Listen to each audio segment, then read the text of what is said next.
Meiji Kohibinyu, biasa dipanggil Meiji.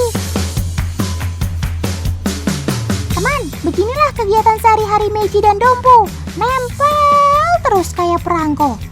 Terkadang Dompu menjadi pusat perhatian karena terus mengikuti Meiji tanpa tali. Pasti kalian bertanya-tanya, kok bisa ya domba seperti itu? Biasanya kan yang diajak jalan-jalan itu anjing. Nih, akan kasih tahu rahasianya. Istilah kedekatan hewan peliharaan dengan pemiliknya disebut bonding, teman.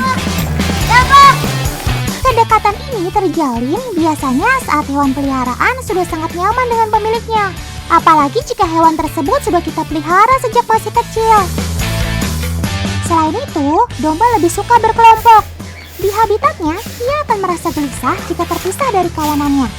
Itulah mengapa ia tidak bisa lepas dari Meiji sebagai pemiliknya.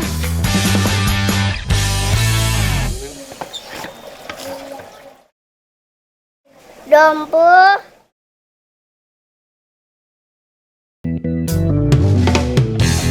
Saat masih kecil, Dompu suka bermain dengan Meiji di dalam rumah, teman. Tapi saat sudah besar, Dompu lebih sering di luar karena tingkahnya yang tidak bisa diam. Stop, Paman Editor! Sepertinya ada yang mengintip tadi. Perasaan Otan gak enak nih. Dompu sampai gelisah dan ketakutan tuh. Tidak! Rupanya ada yang mengincar sepeda Meiji. Tolong! Ada maling berbulu domba! Maling dekat domba! Maling sepeda!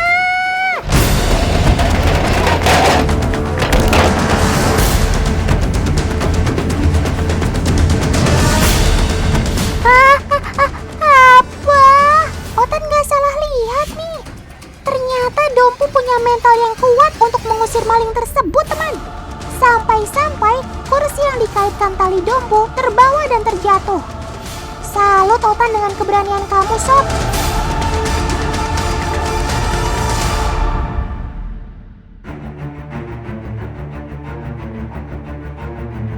Saat merasa terancam, domba akan coba mempertahankan diri dengan cara menanduk musuhnya, teman. Dia juga akan mengembik sebagai tanda adanya bahaya. Untung saja Dompu diikat. Kalau tidak, paman maling tadi bakal menyesal.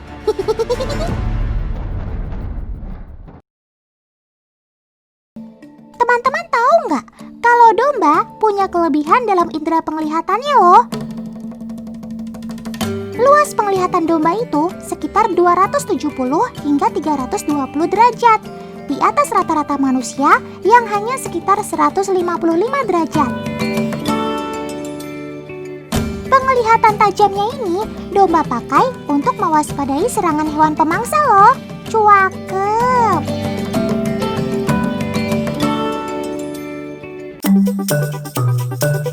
Teman, peternakan domba merino seperti ini banyak dijumpai di daerah pedesaan New South Wales.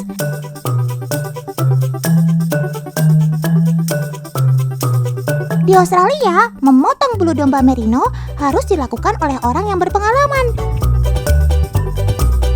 Salah sedikit, bahaya. Badan domba merino bisa lecet-lecet loh, karena pisau pemotongnya tajam sekali. Bagian pertama yang dicukur adalah perutnya, karena bagian tersebut biasanya yang paling kotor. Oh iya, selain tebal, bulu domba merino terkenal sangat halus dan anti kusut. Itu karena bulu domba merino mengandung zat minyak, namanya lanolin. Lanolin ini membuat bulu domba tetap licin, jadi nggak saling mengait alias kusut. Kermaks! Satu domba merino biasanya akan menghasilkan 6 kg wool loh, teman. Nah, bulu-bulu wool yang sudah lolos sortir akan dipadatkan seperti ini. Soalnya akan dijual ke negara-negara Asia untuk diolah menjadi benang wool.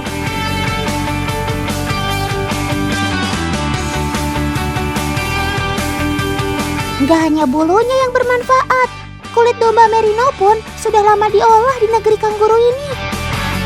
Salah satunya jadi sepatu boots kece seperti ini. Pabrik sepatu boots ini sudah ada sejak tahun 1700-an loh. Sejak dulu sudah memakai kulit yang menyatu dengan bulu domba merino sebagai bahan baku pembuatan sepatunya. Kulit dombanya punya kualitas premium, berasal dari peternakan terbaik di Australia. Mesin inilah yang akan memotong kulit domba merino sesuai cetakan. Kulit domba merino itu terkenal sangat lembut, jadi ketika diolah jadi sepatu, bisa pas seperti memakai kaos kaki. Jadi pemakainya akan merasa nyaman.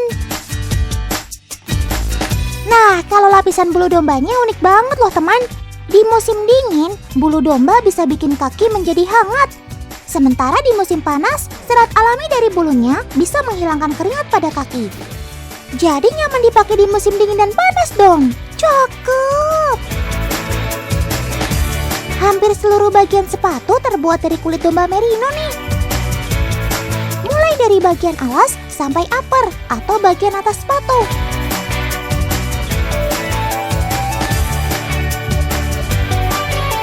Sementara untuk bagian sol sepatu terbuat dari bahan karet. Wih, keren banget ya sepatunya. Pantas saja sepatu boots dari kulit domba merino ini jadi produk unggulan negara Australia. Cakep!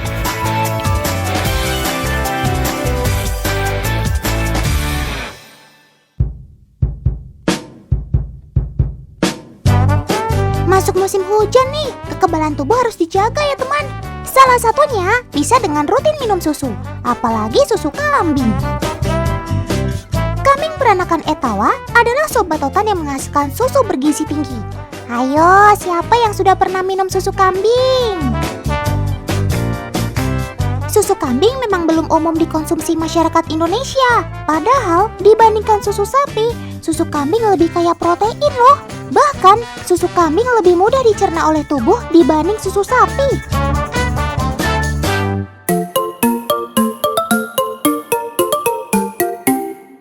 Nah, kalau susu kambingnya aneka rasa seperti ini dan dalam bentuk permen, pasti teman di rumah mau nyobain dong. Olahan unik ini berasal dari peternak kambing di Sleman, Yogyakarta. Setiap hari, ratusan liter susu kambing segar siap diolah. Gak kaleng-kaleng, ada 40 ibu-ibu yang siap mengolah susu kambing. Otan bantu doa aja ya, Bu. Oh iya teman, susu kambing mudah rusak bila penanganannya gak tepat. Masa simpan susu kambing pun jadi singkat. Solusinya, susu kambing bisa diawetkan dengan cara pengolahan seperti ini. Cakep! Katanya, salah satu alasan orang gak suka minum susu kambing karena bau perengus kambing yang masih tercium. Makanya saat diolah, bisa tambahkan aroma dan pewarna makanan seperti ini. Dijamin deh, bau kambing yang khas banget itu gak bakal tercium lagi.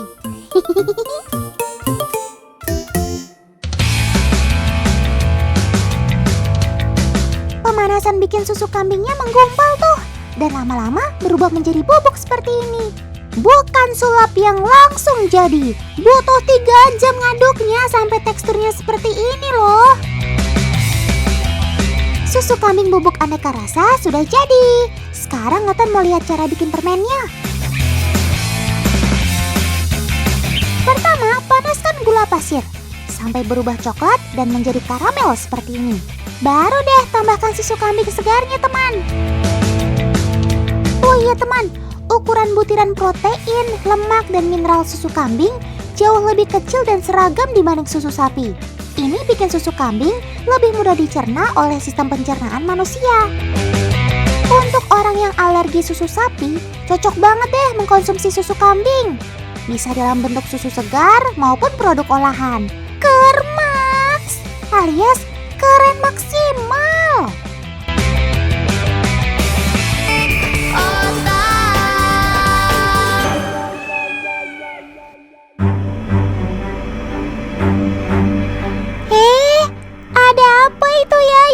Di atas bunga zinai.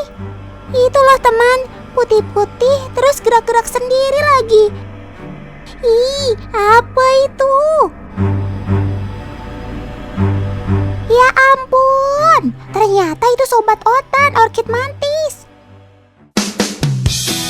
Sobat Otan ini memang gak kalah cantik dengan bunga zinai kan teman? Tapi sepertinya Otan melihat gelagat yang gak beres nih. Loh, teman di rumah lihat itu nggak? Itu tuh, di balik kelopak bunga. Ada sesuatu warna hijau, tapi bukan tangkai. OMG, jangan bergerak sob.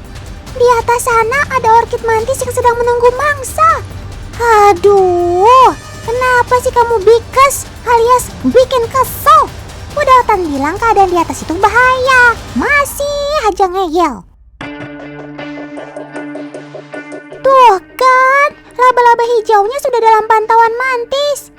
Mantis sangat peka terhadap sesuatu yang bergerak teman. Di kamus Mantis, ia sangat jarang memangsa serangga dalam keadaan mati. Gerakan mulut Mantis seolah-olah sudah siap untuk menelan mangsanya. Dan laba-laba ini jadi menu makan siang pertama orkid mantis. Sungguh nasib laba-laba yang malang.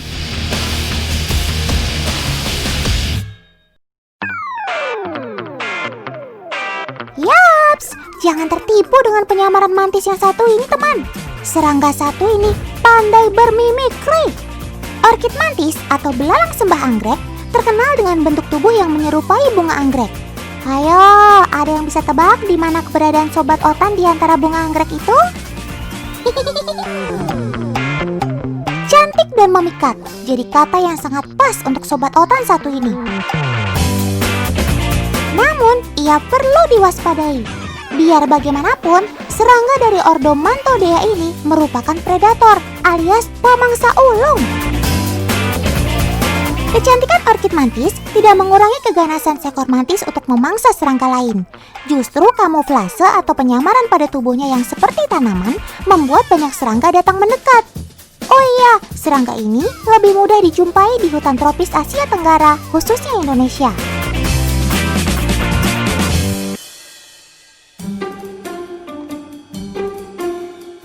Shh, ada yang sedang menunggu mangsa kedua teman. Coba perhatikan baik-baik ya. Ternyata orkid mantis gak butuh banyak tenaga untuk memburu mangsa. Ia nampak tenang, memantau sekeliling dengan mata majemuknya. Dan, voila, ada satu ngengat yang datang. Aksi penyamaran yang luar biasa. Mantis orkid berhasil membuat ngengat tersebut nyaman hinggap di bunga zinai. Bukan hanya bentuk kaki dan badan yang mirip dengan kelopak bunga, tapi coba lihat pergerakan dari orkid mantis, sama seperti sebuah bunga yang tertiup angin. Pelan sekali. Ya, kedua kaki depan mantis sudah terangkat pemirsa. Hop! Lagi-lagi predator cantik ini berhasil memangsa korbannya. Keren maksimal. Jangan salah teman, walaupun mantis berukuran kecil, tapi serangga karnivora ini sangat rakus. Tipe mulut mantis tidak seperti serangga yang menghisap atau menusuk mangsa, melainkan rahang atas dan bawahnya berfungsi untuk menggigit dan mengunyah. Ternyata mulutnya yang kecil mampu merobek, memotong, dan menghancurkan makanan. Biar kecil begini, tapi makannya juga cepet banget teman. Kedua otot pada rahang bawah yang berfungsi sebagai otot penggerak dan otot penyatu dapat membuka serta menutup rahang mantis dengan cepat. Cakep. Ayo, kira-kira habis ini kamu mau makan apa lagi sob?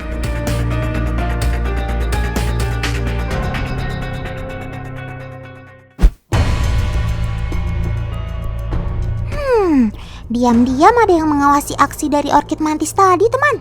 Pasti kamu ikut lapar ya sob, lihat orkid mantis memakan mangsanya. Nah sekarang waktunya kamu unjuk gigi berburu mangsa. Ya ampun, Otan rasa ini bukan waktu yang tepat untuk berburu. Cepat balik kanan sob. Waduh celaka, si kuning sudah melihat ular dari kejauhan. Hei, ayo cepat cari jalan lain. Ada mantis yang mengumpat di balik daun. Tidak. berusaha berontak. Namun tangkapan mantis menggunakan duri-duri tajam kakinya sudah mengunci kepala ular tersebut. Setelah ditangkap, maka mantis tak segan untuk langsung menggigit. Siapa yang sangka ya teman, justru mantis menjadi penguasa pohon dan ditakuti hewan banyak. Gak cuma serangga dan hewan kecil lain yang jadi sasaran empuk mantis. Nyalinya gak pernah ciut untuk memangsa hewan yang jauh lebih besar, seperti ular ini teman. Atau dengan kata lain, mantis masuk dalam golongan predator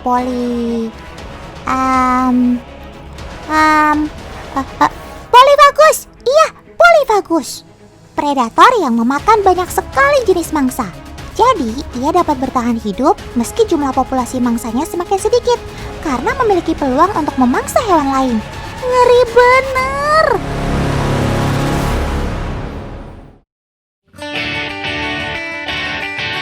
Wah, banyak banget sih jenis kalian sob. Tadi warna putih, sekarang kuning, dan hijau ini yang paling familiar Otan temui. Maklum deh teman, belalang sembah gak cuma terdiri dari puluhan jenis, tapi ada 2.300 spesies belalang sembah di seluruh dunia. Puing deh Otan. Nah, yang habis kenyang makan ular ini adalah golden mantis. Golden diambil dari warna tubuhnya yang kuning keemasan, tapi bentuk tubuhnya sama seperti mantis hijau yang sering kita jumpai di pepohonan.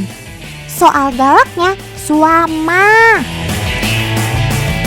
Serangga bertubuh ramping ini mempunyai sepasang antena tipis seperti benang. Bentuk antena ini disebut filiform.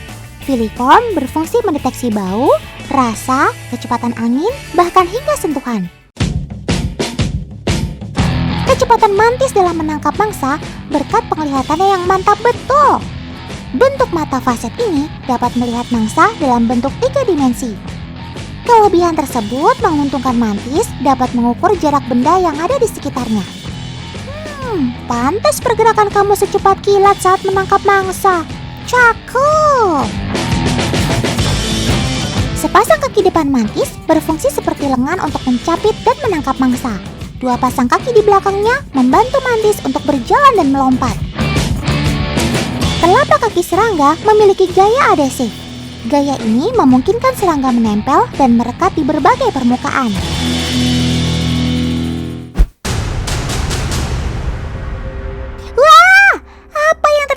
Jagoan pohon ini teman. Kenapa kamu meninggalkan hutan terlalu cepat sob?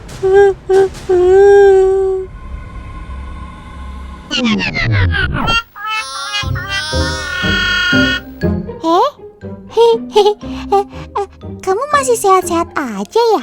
Ya ampun, Otan udah keburu panik nih.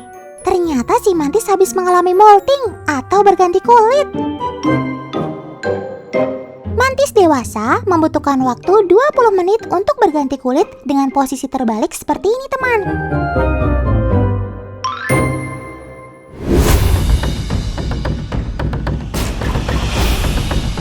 Capek deh. Dari tadi Otan lihat kamu bertarung mengalahkan mangsa. Terus sekarang sesama mantis masih gak akur juga. Kalau ini jangan dicontoh ya teman. Sesama makhluk hidup harus saling menyayangi. Astaga, mantis kan memang punya sifat kanibalisme. Waduh, stop. Bahkan saat proses kawin pada mantis, si betina dapat membunuh sang jantan. Eits, tapi sifat kanibal pada mantis tidak selalu terjadi ya teman. Sepertinya mereka berdua juga sudah kenyang maksimal nih. Otan jadi sedikit tenang jika kalian tidak akan saling makan.